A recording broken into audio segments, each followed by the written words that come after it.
Widely regarded as one of the greatest heavyweight fighters to never capture a major title, David Tua was most renowned for his devastating left hook, which had the power to send opponents into another dimension. His height to his advantage. Like about Montana, Given the moniker Tuamanator, his swift bobbing and weaving pressure fighting technique was frequently likened to that of Mike Tyson. Throughout his illustrious and enduring career, the Terminator emerged victorious in 52 battles, with an impressive 43 of those victories coming by way of knockout. And today, we'll be looking at all his career losses. After being introduced to boxing by his father at a young age, Tua became the New Zealand national heavyweight champion at just 15 years old. Tua secured a bronze medal at the 1992 Summer Olympics in Barcelona when he was 19 years old. In December of the same year, Tua turned professional without hesitation. In his debut, Tua's constant pressure and skillful bobbing and weaving led to a knockout, showcasing his devastating power. Tua tore through his opponents one by one and soon boasted a record of 27 wins, all with 23 by knockout. On June 7, 1997, in Sacramento, California, the Samoan powerhouse faced off against the relatively unknown Nigerian boxer Ike Ibeabuchi, dubbed the President, who would soon become Tua's worst nightmare. Standing tall at 74 inches and with no excess fat, Ike was built like a warrior. He was notorious for his intense aggression, occasionally even displaying outbursts towards trainers and sparring partners. However, this did not diminish his prowess inside the ring. In his 4-year professional career, he had amassed an impressive record of 16 wins, 12 of them by knockout, though he had yet to face any top-tier opponents, and facing Tua would be a massive leap for him. Both Tua and Ike were undefeated heavyweights, both at the peak of their careers and in peak physical condition. Tua was widely expected to dominate the fight, but the unfolding events in the ring that night took everyone by surprise. Shake hands. Unlike Tua's past adversaries, Ibeabuchi was eager to trade blows from the get-go. While Tua delivered powerful punches, Ibeabuchi stayed calm, making good use of his jab and landing shots from afar. He even effortlessly brushed off Tua's signature combinations. I think he's making is he's constantly doing good. Loose, he could start. Both fighters courageously advanced, trading blows relentlessly.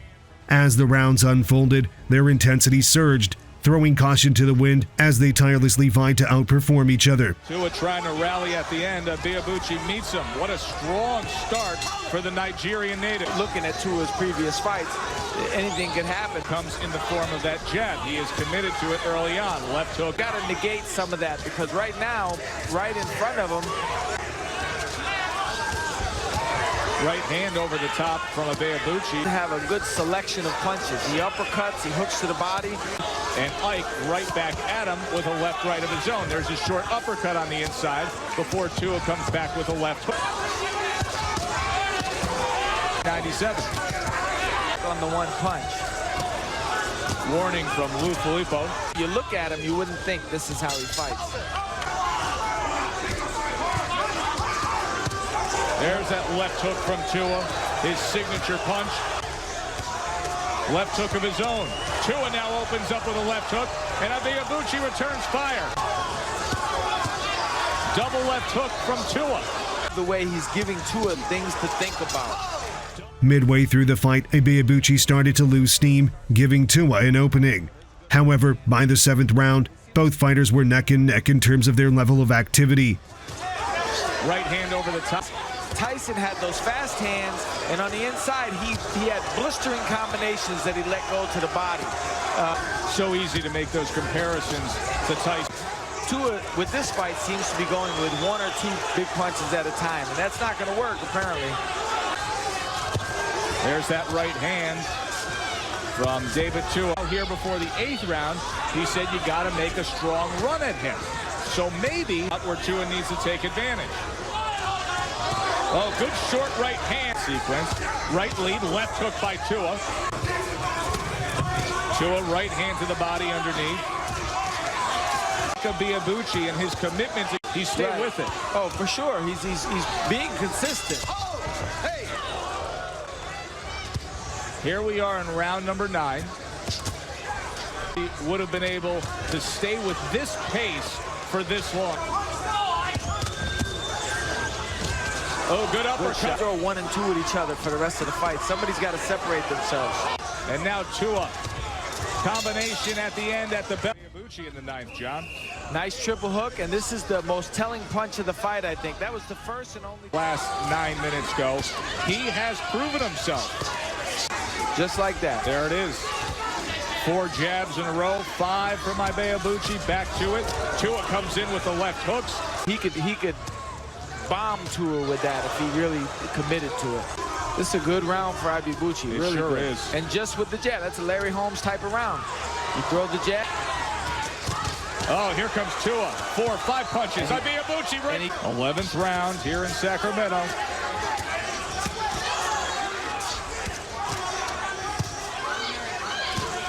Tries an uppercut of his own. Tua comes back. He's taken the best shots. He's been able to return fire. And he's also strong. He's pushing Tua back often. Here comes Tua now on the inside. 2 left hooks and then the right hand. I think it's too little, too late. Look at this exchange. Tua head hunting. He's not landing though. Oh, good shot. It was Ibeabuchi. That was unmatched by Tua. Tua with his power punching. But at the end of the 11th round, it was the left hook Ike that got everyone's attention. The fight turned into an exhausting battle of endurance, with neither boxer willing to back down. Until the final bell rang to end the 12th round, the intensity scarcely let up. Despite absorbing punishing blows, Ibeabuchi asserted control in the closing moments of the fight. He answers him back every time. He takes all the play away. Now they go swinging in the middle of the ring. That's what they needed.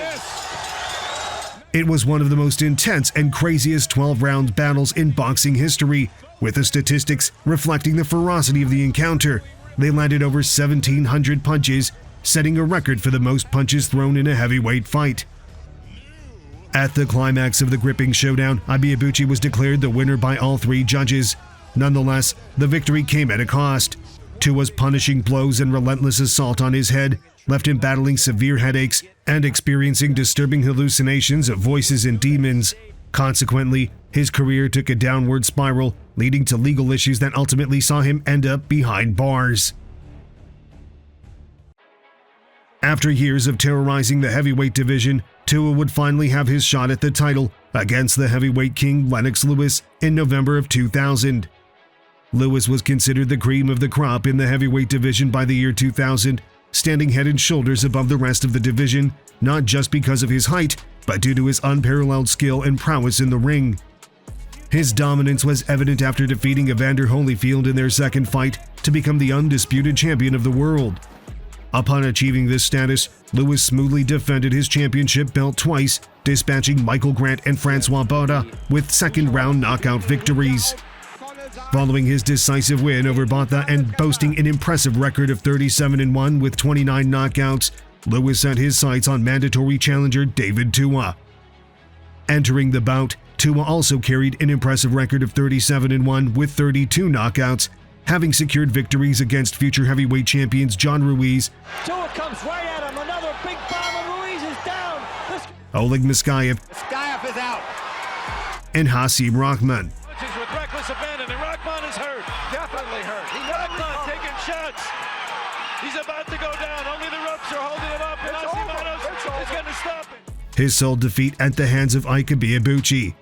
Despite being labeled as an underdog, Tua remained confident that he could beat Lewis. Conduct, and remember guys, I'm fair but I'm firm. Touch him up. However, there were evident transformations in Tua, and it wasn't solely his hairstyle. Tua's unhealthy eating patterns caused him to gain a few extra pounds around his waistline. Although his punching power and unyielding chin remained formidable, his speed suffered as a result of his poor diet. While his firepower was evident, his sluggishness couldn't keep up with the undisputed world champion, who exploited his clear size advantage to control the bout from afar. Despite his best efforts, Tua struggled to navigate around Lewis's imposing reach. Despite occasional flashes of success, Tua's slower tempo was apparent. While he displayed moments of impressive explosiveness, he lacked the sustained defensive pressure necessary to effectively trap his taller adversary.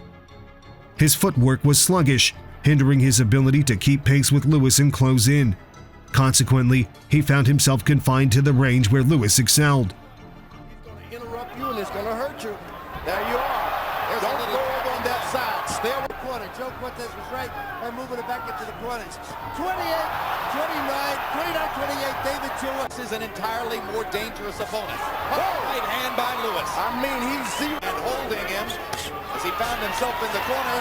And there's another right hand that he pops David on the hand with much greater frequency here in this round. Tua pops him upstairs with his... George Lewis hasn't used a single uppercut, and it was a hugely effective punch for him, particularly in the second Holyfield fight. Is he waiting to set it up? Yeah, he's waiting. Tua's moving his Blood coming crosses from his leg. When he goes to his left, he crosses his legs. He's just sitting up for a right hand. There's blood coming from Tua's nose. Toward the end of round 5, as David Tua misses, It just decided I'm going to tactically take the title away from a good champion like this. Yeah, it's hard to imagine, even though Harold Letterman has Tua ahead on the scorecards, it's really hard to imagine Tua winning a tactical boxing match. It can't happen. You feel as though he's got to use his artillery. Before, because this guy comes from on high with this thing. Now Lewis back to the round 1 action. There was a big feeling, as you were starting to get to a moment ago, Larry, in Tua's camp, that Lewis lacked stamina, and they'd be able to wear him down over a long haul. Now, Lewis was trying to pay him back. Tua's going to make Lewis's stamina a factor in the fight. He's going to have to step up. The right side. Wanting to move him to his left, and he's jabbing him. That's the problem here. So that's the reason that a guy who threw 75 punches around against him in tonight and looked sensational the next time. Why should he go and stand toe-to-toe with the shorter, very strong fighter and give the other fighter his best chance? To the rhythm of following Lewis around and takes another right hand. Tua's got to get close, and maybe you got to step sometimes. It keeps the right foot too far behind him. Just step on up there. Step on up there. Lewis has come from another direction. It's like dropping a pin from a 20-story building. There's the long right hand, lands for Lewis right after the jab. Classic 1-2. And it doesn't appear Tua has a chance. Whoa! Big combination, and Tua smiles. You know why? Because he was hurt. That means Lewis is close enough. Go! Big left hook for Tua. Yeah, but it went right into Lewis's versa. You take away the strength and challenge them to beat you some other way. Fighting for the title, you can't be afraid to get knocked out. And there's the uppercut for the first time, and it wobbles Tua. Lewis, his tactical command and his physical superiority. How you go, Tua? Now, just as I say that, he finally catches a left hook from Tua, but one punch at a time. Ooh, that right to the body hurt David Tua. Lennox is hurting him with a lot of punches. Just worked hard enough in the early rounds, George, as we were saying, so that Lennox Lewis is just toying with him. Just toying with him. Pot shot. Does whatever he wants to do. Right hand, left jab, right hand, right hand. It's all Lennox Lewis. So this is not a style preview to Tyson Lewis, because Mike would just be a heck of a lot more rambunctious. There's no way he'd go. It's his zeal to fight. It's his will to train. And aware that David Tua has this power. Still not taking any chances. He's not a fool. He has turned Tua's face into a swelling, bloody mask.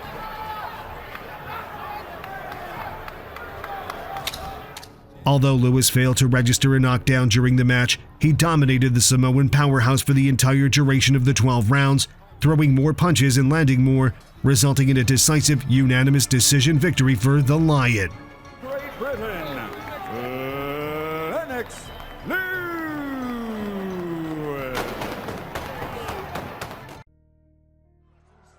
In August 2001, David Tua was set to face America's Chris Byrd in a bout to determine the top contender for the IBF title. In the early stages of his pro career, Byrd remained unbeaten for 26 fights. However, in an unexpected twist in 1999, Byrd experienced his first defeat at the hands of the same opponent who handed Tua his first career loss, Ike Ibeabuchi. Been hurt with something.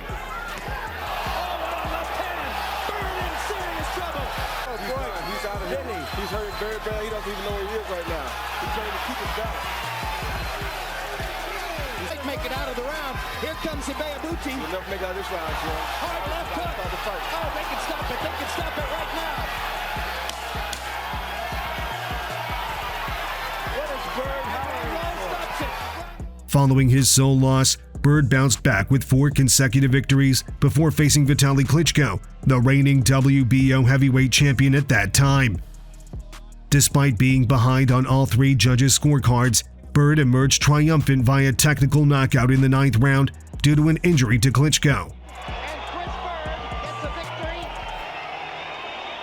Chris Byrd taking a fight on teams a portion of what he lost last year. 6 months later, Byrd defended his championship against Vladimir Klitschko, Vitaly's younger and more agile brother, in Germany.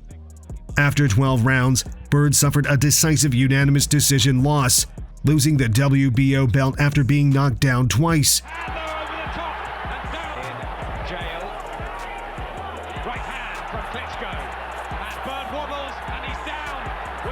Upon returning to the United States, Byrd inked a deal with Don King and clinched 2 impressive victories, solidifying his position as a top 5 contender for the IBF title. With a record of 33 wins and 2 losses, Byrd was set to square off against another elite contender, David Tua, in his subsequent bout.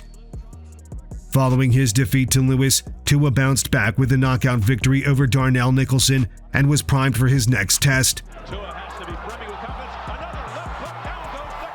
Weighing in at 233 pounds, he shed 14 pounds compared to his previous bout against Nicholson and was 12 pounds lighter than when he faced Lennox Lewis. Like Byrd, he had his eyes set on vying for the IBF title. All right, this fighter has tremendous physical ability. He will stay away from this guy. He doesn't want to mix it up with him, but he'll be right there in front of him. As soon as the opening bell rang, Byrd hinted at his strategy for the night by keeping Tua at bay with his superior hand speed, a stiff right jab, and slick movements. Tua attempted body shots, but Byrd countered with fast, lightning combos. 2 good right in. He felt the bar as he nailed him with a left hook here in the first round. Byrd upwitting Ibeabuchi and take out because of the fact that Klitschko was able to go and Asim Rockman and Tyson and without losing his patience. See him dig to the body with the right hand. Vegas, Nevada, on the canvas of the UNLV. David Tua. David's got his hands high, digs to the body with a body shot. No heavy breathing from David yet. And while it's in, both men continued exchanging punches into the middle rounds, with Byrd sticking to his slick defense and fast attacks, while Tua searched for openings. By David Tua. Byrd can't possibly hold up to that. Come straight to the noggin. Another good shot by Byrd, and you see David digs a body shot. Byrd just slips away. David trying to walk him down, trying to get inside, right in front of him. He's not getting any angles to be concerned with it. Believe you me, he's aware of it. Nice combination by touching him. No power, just trying to feel where he is. Throws, standing flat-footed. This is a big mistake for Byrd to stand flat-footed here. You see what I mean? David comes in, lands a couple of body shots. Nice shots by Byrd. Byrd has won the 2nd round. That's a good round for Chris Byrd. Jay Nady telling the corner of David Tua to get out of there when they hear the whistle. It's 10 seconds before the 1 minute. All right, this is round 3. Thomas and Mack Center. I'm Bob Sheridan. Glad that you can be with us. Digging shot to the solar plex. Real good body shot by David. Another digging body shot below the elbow. Nice combination by Byrd showing his hand speed. David willing to take it. And there's the right hand. He loads it up. Pretty good pace to this fight. A lot of movement. See the way Byrd, David's trying to back him right up to the rope so he can unleash the right hand. Goes to the left hand. Missed a big shot, but came back with a pretty strong right hand. Nice combination again. Tua attempted to trap Byrd in corners, but the quicker, lighter Byrd managed to land punches before swiftly evading danger. Because you have to have effective aggressiveness. It was kind of a salt in the border shot that time by the southpaw. Digging body shots again. Byrd trying to turn away as the bell ends. Boy, that's a close round, but I'm very fond of David, and I'm a big Tua fan, but I'm trying to give you a fair shake on how I call this fight so that we can give you the true, as a matter of fact, way the fight is going. And right now, David's getting some power shots through. We're in the fourth round. Digging shot to the rib. David literally even slowed David down. Big right hand by David again. Left hook on the ear. Caught David with a pretty good shot that time. People in the United States realize as that left hand gets through by Byrd again. There's a left hand hook. It spins Byrd into the ropes. David tries to catch him out again. He didn't quite catch him flushly. You see him? And don't forget, this guy is ranked number 2 in the IBF, and he's in the top 10 in everybody's ranking. And he's a guy that nobody wants to fight. Now, this is a second warning by Jay Nady to David about low blows. As close as the fight is right now, is that straight shot again that caught David. I don't know. I think maybe Byrd out step to the left and throw the left hook at the same time, and he'll walk right into the power. And Joe Goosen, by the way, told him that in between rounds. Nobody in the top 10 wants to fight Chris Byrd. Nobody will take the chance. Tua's taking the chance. As David thinks it's a matter of time that his power catches up with him. Notice the right hand inside, the low, trying to keep it as clean as possible. Last thing you want, and this is a nice prize right now, is anything illegal to end this fight, because this is being pretty darn good. And Byrd is showing he can box. Remember, there's a 19-pound weight disadvantage for Byrd, and David's trying to take advantage of it in here. Look at this action as the bell ends round he has given you. By the way, Kevin Barry wanted me to mention the deal with... Throughout the middle rounds, Byrd landed more punches than his opponent, frustrating Tua, who at times resorted to low blows. That was low. That was low. No more low blows. Okay, you understand that? No more. All right, he's won him 3 times. The next to get down has a lot to do with it, too. But nonetheless, for all those reasons, a low blow is a low blow. Real nice combination. Thrown that time by Chris Byrd. That, of course, was against Ike Ibeabuchi when he was down in the 5th or 6th round. I think it was the 5th round he got knocked out in that fight. Thank you, David. Thank you. Well, we're round number 7 from Las Vegas. I got him behind by 2 points on my scorecard. And then he loaded up with that left hook. That's the first time we've seen it. Is that frustration or is it time to put the lights on? That's the question. To get David financially secure so he doesn't have to worry about that thing. Byrd is concentrated. In my opinion, Byrd outboxed him in this round too. Just landing more stuff.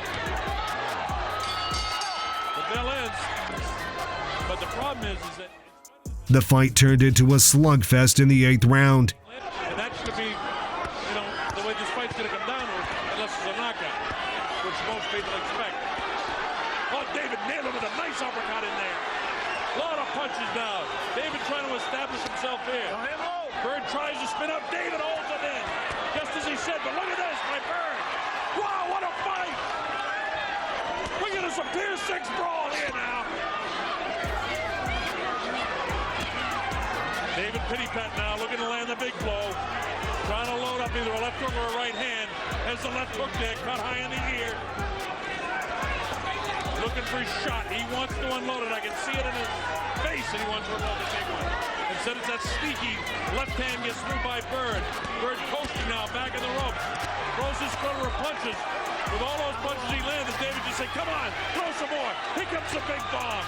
David's looking to throw it. He's just taunting him now. He's a bit frustrated, I think, by the fact that he's landed David because of the heavy blow early going. See Byrd shake his head. Byrd landed some good shots, but I think he swayed me down to scoring it even. And I got a 78-75. Like Muskie in a very close fight, but he pulled that out. And Jay Nady right on top says, no. That's legal. You heard? Well, he's not really huffing and puffing, and he's full 12 rounds, so it's no disgrace. The only difference is Klitschko. The only person ever to knock this guy down was Ike Ibeabuchi, who gave David fits a couple of years ago, as you know. David having a good round now. He's winning this round, and as I say that, he battles back, and that was a two. You know, a lot of guys say that this guy, remember Pernell Whitaker, The relentless back and forth continued into the later rounds, with Byrd appearing fresher and sharper. southpaw, awkward sort of guy. That's what Byrd is to the heavyweight division. Tua trying to kick in by Chris Byrd. Straight left again, gets through. 18 minutes, 17 to go in the 10th round. Byrd continues to outbox him. David Bob takes the instructions of Joe Fuso.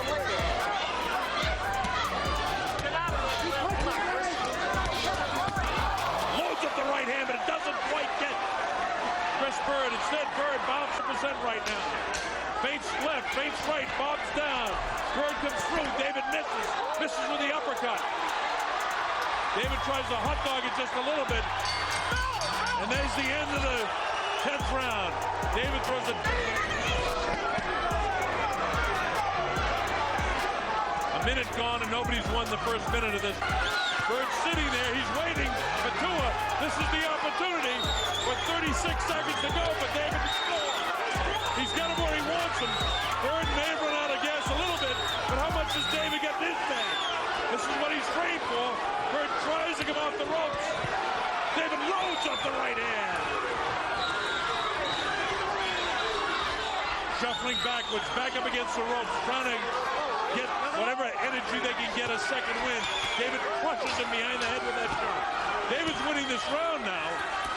Loads up the right hand. Look at the hand speed of Byrd coming off the ropes. David is going to be frustrated. Got him with a big left hook at the bell. He needs to knock him out, in my opinion. All right, here we go. Both fighters have given everything they've got. In the final round, Tua knew only a knockout could secure victory, but Byrd's defenses remained impenetrable until the final bell, earning him a unanimous decision victory according to all judges' scorecards. He's fighting a brilliant fight. Let's keep doing it with this guy. The judges might have it a little bit differently.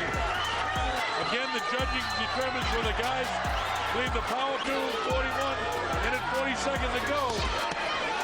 And where's that big left hook? There's one of them that caught Byrd. Byrd doesn't even blink though, he just bounces away. David not frustrated, but he hasn't been able to shift this guy at all. Loads up the right hand. Well, Tua's winning this round.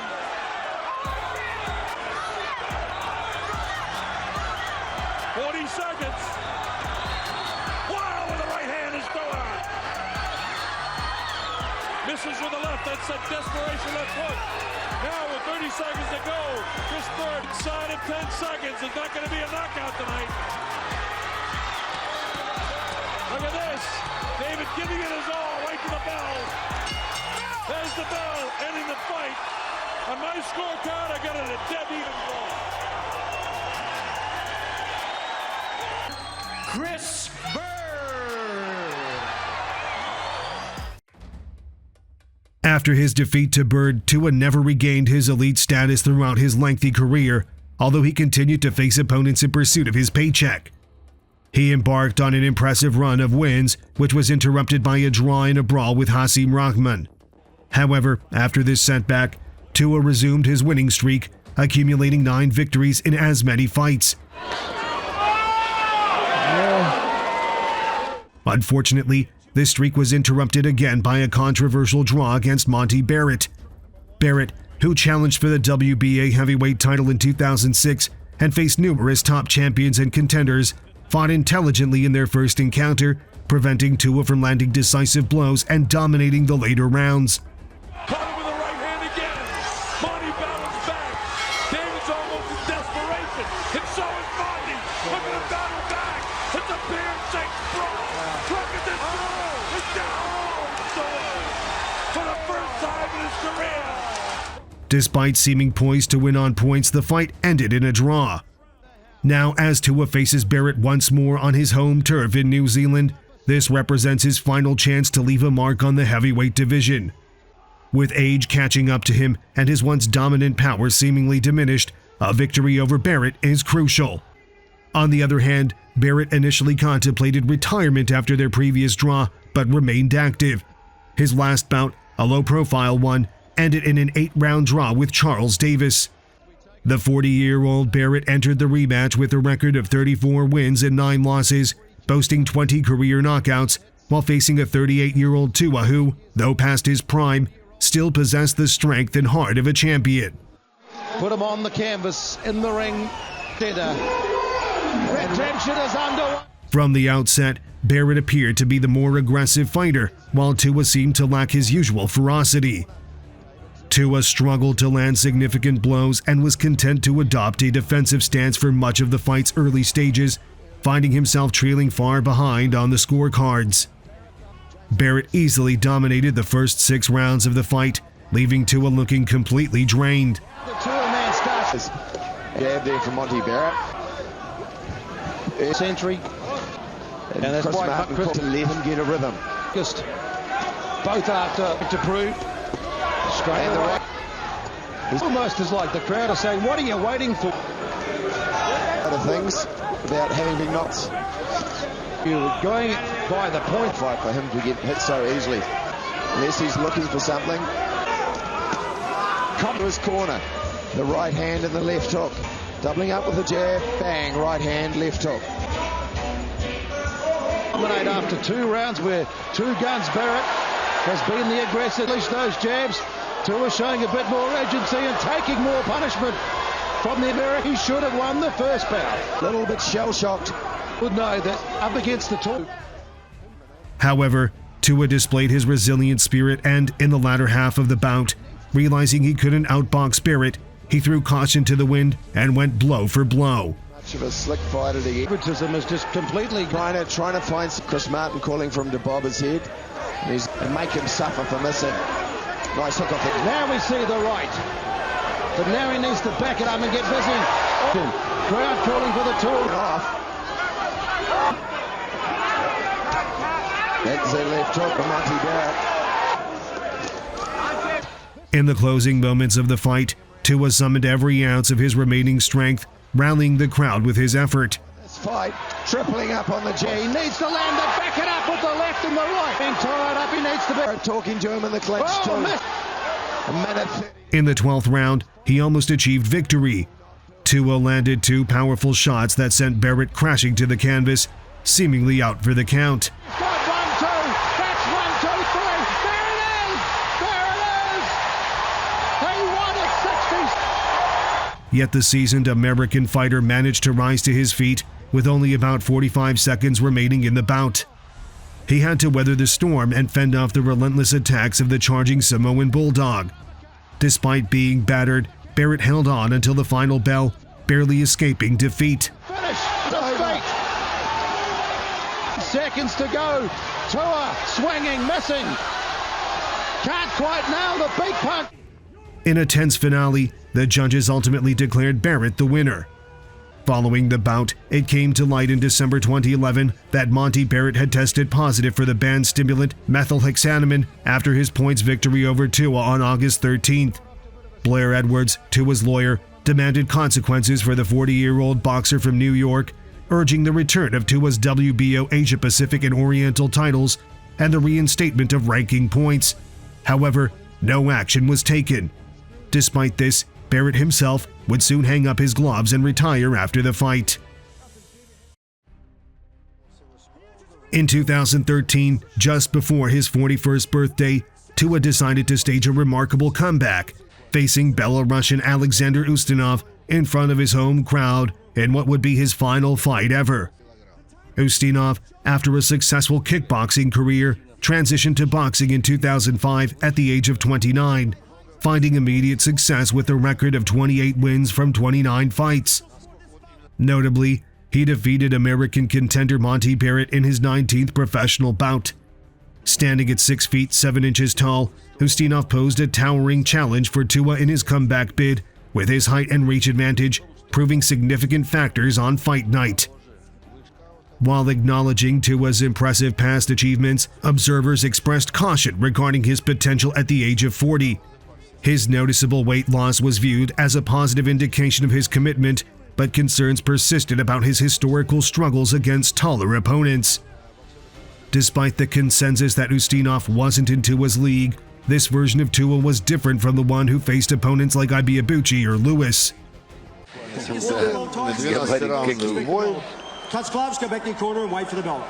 Я заметил, там был... Итак, 12-раундовый бой. Давайте смотреть. Right from the outset, Tua appeared sluggish, making it increasingly challenging for him to close the distance and contend with Ustinov. Ustinov effectively controlled the distance, preventing Tua from getting close enough to deliver any significant body shots. While Tua managed to connect with Ustinov's chin on a few occasions, he struggled to follow up quickly with the second punch. Он сушился, как говорят боксеры, сбросил 50 килограммов. Выносливость пострадала. Конечно, конечно. И потом вот то, что бой откладывался, были травмы. Кажется, просто из любви к искусству. Ну а сейчас зрители включились в поддержку Саски. Эффект получается. Слишком расслабился. Вот сейчас Туа набирает обороты и выиграет.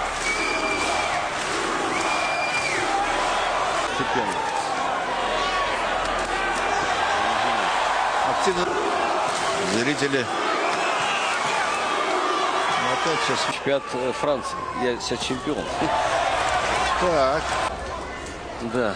Ну что это за право? Да. Он прицелится и пробить 5 ударов просто снизу, сбоку. В конце концов он бы пошел вперед. Там в последних раундах. Посмотрите. Этот раунд за ним. Так вот по чуть-чуть, но за ним. Сейчас пропустил. И что скажут судьи? Теперь все скажут судьи, да. Ну вот она, концовка. А что мешало раньше Устинову делать вот так вот? Ну, пропустил, смотрите. Сил-то осталось еще на 5 раундов. As a result, he suffered a decisive loss by unanimous decision. Immediately following the defeat, Tua announced his retirement, concluding a career that included 52 wins in 59 fights, with 43 victories by knockout. Notably, throughout his career, Tua never endured the experience of being knocked unconscious. That's it for today's video. Let us know your thoughts in the comments section, and don't forget to like if you enjoyed the video. Subscribe and click on the notification bell to avoid missing out on any future videos. See you in the next one.